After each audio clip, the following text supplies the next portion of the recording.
Bienvenue sur le site Torah Or. Voilà, on va faire un cours si tu veux sur la paracha de la semaine, c'est-à-dire Noah.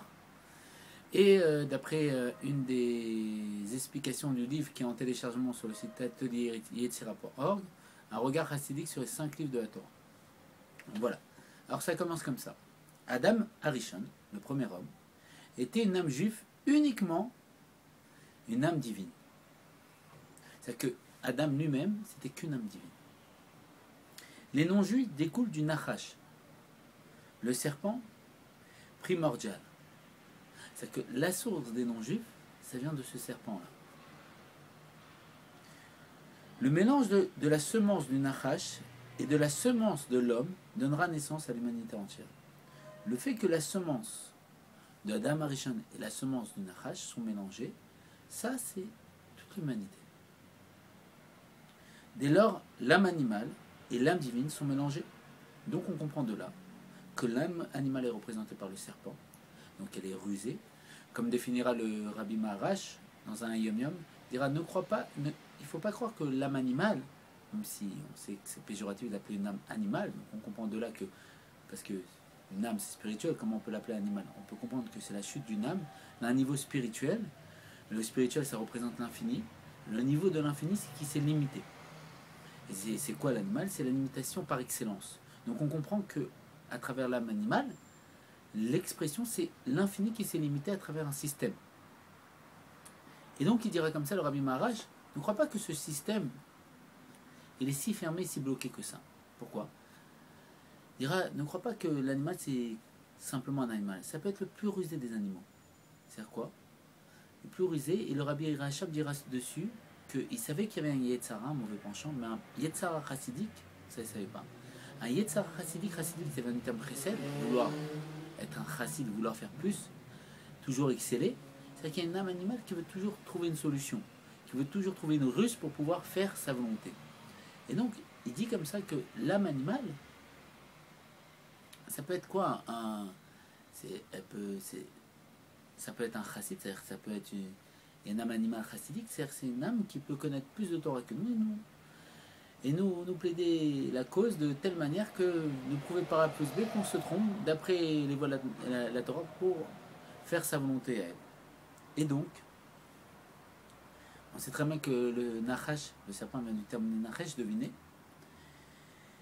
Et donc voilà, donc le mélange de l'âme animale, de la semence du serpent et la semence d'Adam Harishon, ça a donné l'âme animale et l'âme divine.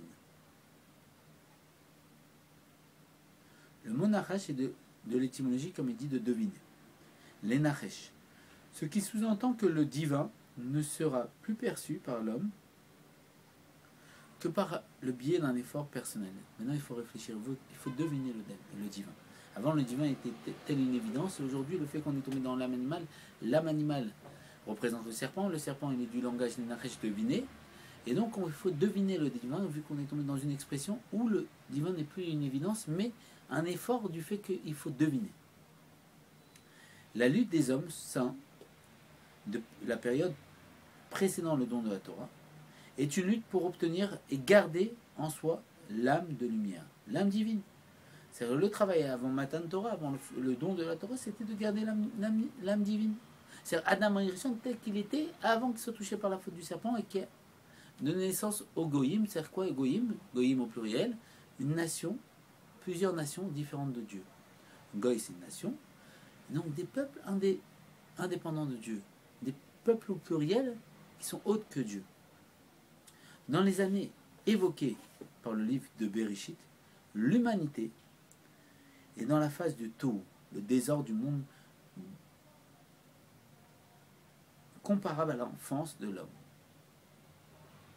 C'est-à-dire que la génération qu'on est en train de voir avec Noah, c'est la génération du désordre, du Tohu. Et ce Tohu, en vérité, c'est comme un enfant. Un enfant, il est désordonné. On le voit très bien. Il ne sait pas quoi faire. Il va mettre avec quoi il faut s'essuyer. Il va vouloir le manger. Il va vouloir manger le papier de toilette. Il va vouloir... il est désordonné. Il ne connaît pas l'ordre. Il fait selon ses impressions, ses envies, ses humeurs. Et c'était comme ça à l'époque du déluge. Le Tzemar Tzedek nous enseigne que l'âme animale est un désir d'avoir du plaisir. Alors c'est quoi? Cet animal, ce serpent, c'est un désir d'avoir du plaisir. C'est-à-dire que l'âme animale en nous, elle a un désir d'avoir du plaisir. Tel un enfant, son désir c'est du plaisir. À l'image que qu'est-ce qu'ils veulent les bonbons? Les enfants, des bonbons. Le plaisir, c'est leur désir. Et avec les bonbons, on les rassasie. Ce désir était si intense dans les prémices du monde qu'aucun frein de morale et de pudeur ne pouvait ralentir le retrait de la présence divine. C'est-à-dire qu'il y avait un désir tellement puissant que même la morale, même la compréhension, même la pudeur, c'est-à-dire le bon comportement, parce qu'on sait très bien derrière Kadma Torah, le bon comportement a précédé la Torah. Et celui qui dit qu'il a un bon comportement sans Torah, c'est pas possible. Celui qui dit qu'il a la Torah et pas de bon comportement, non, c'est pas possible. C'est la Torah qui donne le bon comportement.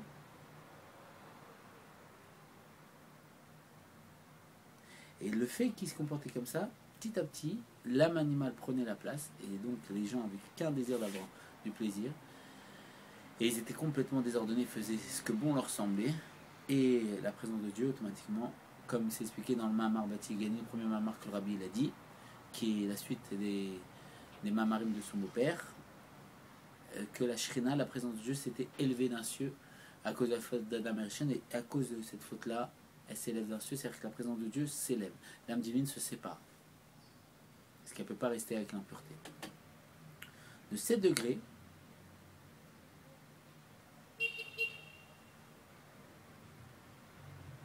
donc c'est-à-dire que la présence de Dieu s'est enlevée de 7 degrés. Ça, c'est ce que nous dit le Midrash. La présence divine s'est éloignée du monde pendant 7 générations égarées. De 7 degrés, elle reviendra par le travail de 7 sadikim, 7 autres générations.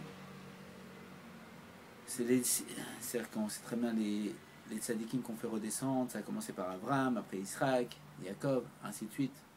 Et jusqu'à Moshe qui a dévoilé la présence de Dieu sur terre en ayant Matan Torah, le dévoilement de la Torah.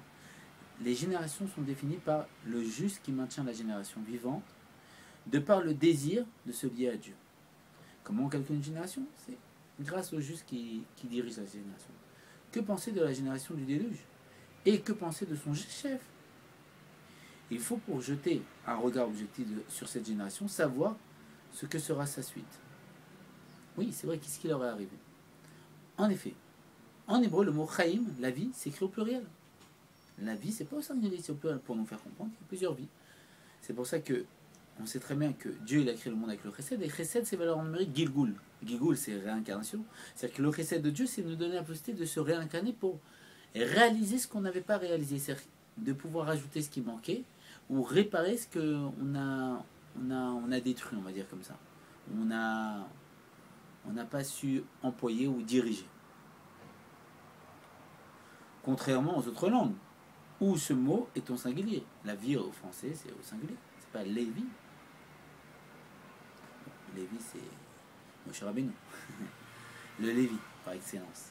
Donc de là, on voit qu'il y a, comme c'est expliqué dans le Zohar, Lévi au pluriel, dans la langue française, il y a une expansion de l'âme de Moshe, pour nous dire que lui revient dans chaque génération. Et pour cause, la langue sainte qui a été utilisée pour créer le monde est une langue de vérité. La langue en hébreu, c'est la langue de perfection, c'est la langue avec laquelle Dieu il a créé le monde. Donc chaque terme est d'une infinité de compréhension démesurée, d'une démesuration qui est divine. De par ce fait, elle nous enseigne qu'une vie est toujours faite de plusieurs vies. Les âmes de la génération du déluge reviendront dans la génération de la tour de Babel. Puis reviendront dans la génération de l'exil de l'Égypte. Ce sont ces mêmes âmes qui sortiront d'Égypte et formeront le peuple juif, fauteront au moment du veau d'or et passeront 40 ans dans le désert. Et ces âmes reviendront finalement dans la période qui précède la délivrance. Tout ceci dans les écrits du Harizal. Ces âmes sont nos âmes. C'est nous. Eh ben oui, nous on était ces géants. Ces géants qui avaient un désir d'avoir du plaisir, qui était cette âme animale de la faute du serpent, que son désir c'était d'avoir du plaisir. Et on s'est révolté contre Dieu, on a subi ce déluge et on est revenu, on a fait cette tour de Babel, cette tour pour se révolter contre Dieu, pour capturer, comme c'est expliqué, pour emprisonner la Shrina, comme le dit le Zohar, c'est-à-dire le fait que Dieu réside sur terre, et obliger Kutcha Beruchu, le fiancé divin, les sentiments divins, de s'épancher vers sa fiancée et pouvoir se remplir, se gorger de plaisirs divins comme ça et de se servir à l'infini des plaisirs divins sans être obligé de faire quoi que ce soit. Et on était en Égypte, on est sorti d'Égypte et on a reçu la Torah. Et on était ce Dordéa, cette génération du désert. Et aujourd'hui on revient. Et on revient coûte que coûte. On était des gens, on est devenus des nains et on est les nains sur les épaules des gens et le géant c'est nous-mêmes. Et pourquoi on revient? Parce qu'aujourd'hui on veut la Géoula. Et on va le dire très fort et on va dire à Dieu, tu nous as promis, tu l'as dit et tu nous donneras la Géoula dès à présent, Bezrat Hashem. Avant que le déluge vienne purifier le monde de tous ses excès, les eaux de la mer sont remontées plus d'une fois, engloutissant des milliers d'entre les enfants de Caïn. Avant qu'il y ait le déluge, il y a des effets comme le tsunami. Il y a eu des purs effets comme le tsunami, des masses d'eau qui ont englouti des milliers de personnes. Et même, il me semble que j'avais lu, c'était 80% de la planète à l'époque. 80% il me semble. Et c'était que 20%. Malgré ça, il a fallu le déluge. Il me semble. Aujourd'hui, à la veille de la délivrance, les eaux reviennent à leurs anciennes fureurs et de nouveau dévastent le monde. Pourtant, Dieu promet à Noah de ne plus envoyer de déluge. Que penser de Noah? Il nous protège des milliers d'années après lui de disparaître dans les eaux du déluge.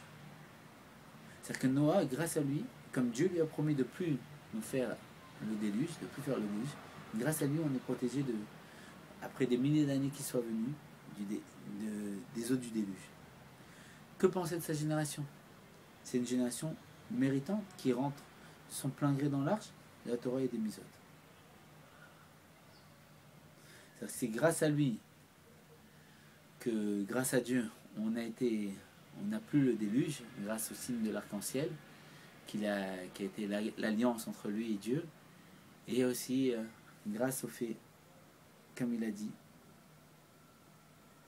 que c'est une génération méritante qui rentre de son plein gré dans l'arche de la Torah et des Mitzvot, c'est-à-dire que tous les animaux sont rentrés avec Adam pour repeupler le monde de façon à ce qu'ils soient aptes à recevoir la délivrance complète et définitive par la venue de notre Mashiach Tzidkenu qu'on attend avec grande impatience. Et comme on sait très bien, pour ajouter à tout ça, on voit que Noach, il est né de Lémer qui avait tué Caïn, qui était celui qui avait tué Hevel, son frère, et qu'à cause de lui la terre a été maudite encore plus que d'habitude et qu'elle a été la première fois, et il va être maudit pour cette génération. Et Hevel, on sait très bien que c'était la réincarnation de Moshe Rabbeinu, que Moshe Rabbeinu est la réincarnation de Hevel, parce que dans le nom Moshe il y a toutes ces réincarnations. Moshe c'est même Shin et le et c'est Hevel, c'est ce que nous dira le Harizal. Le Shin, ben justement c'est cet enfant Shem, l'enfant de Noach, et Shet aussi, l'enfant de Adam qu'il a eu 130 ans après avoir fait tchouva dans les eaux de Giron, en se séparant du fait de sa femme. Et après il est revenu à sa femme parce que Lémer justement s'est plaint auprès d'Adam parce que ses femmes ne voulaient plus aller avec lui parce qu'il avait 2 femmes. Une femme pour avoir du plaisir, qui faisait boire une potion pour pas qu'elle enfante, même si bizarrement elle a enfanté un enfant qui s'appelait Tovu Caïn, alors qu'on lui avait fait boire cette boisson apparemment. Et une autre femme qui s'appelait Ada, qui était dans une position négligée et qui était là que pour enfanter. Et est venu se plaindre parce que ces 2 femmes ne voulaient plus aller avec lui parce qu'il avait tué sans faire exprès Caïn. Et donc, quand il a tué Caïn, et il croyait que c'est son fils, il lui avait dit Tovu Caïn, justement, il a dit il y a une bête féroce et il l'a tué. Et quand il a vu que c'était Caïn qui l'a tué, son ancêtre, de qui il descendait, il a mis un coup comme ça et il a tué sans faire exprès Tovu Caïn qui était son fils. Et donc il a fait justement la réparation de Caïn en le tuant, vu qu'il a réparé le fait qu'il avait tué Hevel. Hevel qui était cette âme de Moshe Rabbeinu et qui va revenir en Chet. En Chet, comment il va venir en Chet? Du fait que justement, que les mères, maintenant qui a fait la réparation de Caïn, en tuant Caïn, il a fait la réparation du meurtre de Hével, il va voir Adam Arishon, il va dire, mes femmes ne veulent plus aller avec moi, parce que j'ai tué Caïn, et j'ai tué tout Caïn, mon fils, et elles ne veulent plus venir avec moi. Et donc, Adam il va parler aux femmes, et les femmes vont dire, mais comment tu nous parles? Toi-même, tu t'es séparé depuis la faute du Nachash, du serpent, avec ta femme. Et grâce au fait qu'elles lui ont fait ses reproches, il a eu encore plus de désir pour sa femme. Il a eu un rapport, il avait fait tchouva, il s'était complètement séparé de la semence du serpent, et il a refait un enfant de Gdusha. Il a fait revenir l'âme de Moshe dans Shek. Et donc on voit que là, les mères, il a vraiment fait cette réparation. Et c'est pour ça que les mères, il va avoir le srout à 182 ans d'avoir le Noach comme enfant. Noach qui va apporter la consolation au peuple. Qui va apporter la consolation du fait que Dieu il va envoyer le déluge, qui va faire un grand mikvé. Et il va purifier le monde. Il va purifier la terre. Il va donner la possibilité que le peuple juif puisse prier le bon Dieu et faire un travail du bas vers le haut. Comme on sait très bien, les sages expliquent que la faute d'Adam Arishon, c'est pas vraiment une faute. La malédiction, la klala d'Adam Arishon, c'est pas vraiment une klala. Le fait qu'il doit travailler la terre et mérité par l'effort de ses mains, parce que comme on est fait à l'image de Dieu et que Dieu, on peut pas, si on peut lui dire, donner de tzedaka à l'homme, il ne veut pas la tzedaka, le pain de la pauvreté, à l'image de Dieu, alors le fait qu'on va travailler, c'est pas une klala, c'est pas une malédiction, parce qu'on va faire un effort, et comme disait sage, que s'il n'y a pas une goutte d'eau qui remonte d'en bas, il ne peut pas avoir de pluie. Il faut l'éveil d'en bas pour que l'influence tombe. Il faut faire un réceptacle pour recevoir la lumière divine. Et donc pareil, on voit que avant ça, malgré que Adam il a été maudit, il n'y avait pas d'effort d'en bas. Et justement après ce déluge, va naître l'effort d'en bas. À l'image que Noach, c'était le premier à avoir des outils et à travailler la terre. Mais comme il dit le rabbi, travailler de façon reposée. C'est-à-dire travailler de façon reposée, c'est-à-dire quoi? Faire ce qu'il y a à faire, mais faire ce dont je suis fait. C'est-à-dire faire ce qui est adapté pour moi, à l'image que ce que dit le Tania, il faut élever l'enfant Bédarko, selon son chemin. C'est-à-dire il faut faire ce que je suis. Dieu n'attend pas, comme dira Rabbi Zouché Nanipoli, il n'attend pas qu'on soit, comme on lui a dit, t'as un tzaddik, il a dit, vous savez quoi, quand je suis arrivé là-haut, Hachem ne va pas demander si j'étais Avraham Avinu ou Moshe Rabbeinu, il va demander si j'étais moi-même. Ce que Dieu il attend, c'est qu'on soit nous-mêmes. Et justement, quand on est nous-mêmes, on est dans le plaisir. On travaille, bien sûr, on fait ce qu'on a à faire. C'est-à-dire que si on doit être un chaliar qui dirige un betraban, on sera un chaliar. Si on doit être un dayan, on va répondre à toutes les questions. Et c'est fatigant, mais de façon reposée. Pourquoi? Parce qu'on va être nous-mêmes. Donc on sera dans le plaisir. Donc on aura réparé ce désordre du tohu. On sera plus désordonné, mais ordonné. Donc il y aura le plaisir dans l'ordre, c'est quoi? La réalisation de la volonté divine qui était, et du désir divin, qui a été d'avoir une ta'ava, un désir d'avoir une demeure ici-bas, au plus bas. Mais tartonner, c'est quoi le tarton? C'est cet ordre qui peut canaliser le désir divin. L'infini divin qui s'ordonne, qui se dévoile à travers une structure définie et ordonnée. Et donc les mères, il a eu ce mérite d'enfanter Noir. Noir, c'est à l'envers, c'est Chen, la Grèce, et on sait très bien que dans le Tanya, ça fait référence à Chochman Istera, la sagesse cachée.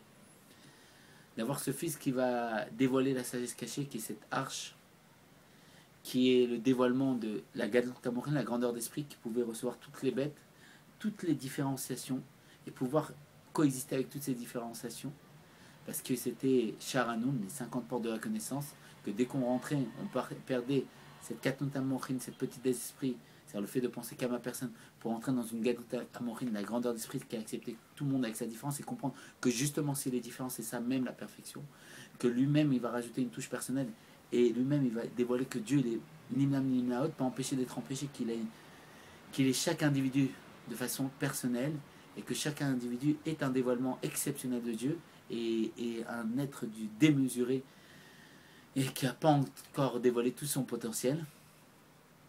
Et les mères, il est à 182 ans. Pourquoi 182? Comme on sait que 182, c'est la valeur numérique de Yaakov.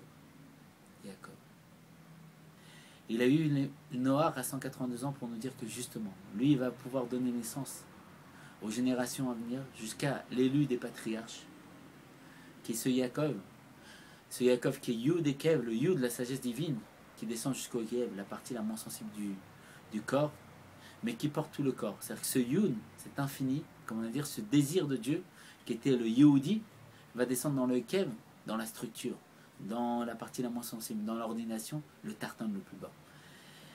Et donc à 192 ans, il a eu Noach pour nous dire que à travers ce Noach, à travers cette reine, cette grâce et ce repos de Noach, cette sagesse cachée que Noach a dévoilée en construisant l'âge, va se concrétiser par la venue de Jacob. Alors qu'on vive dès à présent la Géoula complète et définitive, et qu'on dise tous Yeché Améler pour donner de la chayut au roi, qui va venir nous délivrer dès à présent, et qu'on dit Mashiach non à toutes les personnes qu'on rencontre, pour leur faire comprendre que tout le but pour qu'on est sur terre, c'est pour Mashiach, et que Bezrat Hashem, on aille se réjouir avec Dieu de façon dès à présent et de façon définitive. Allez, de bonnes nouvelles.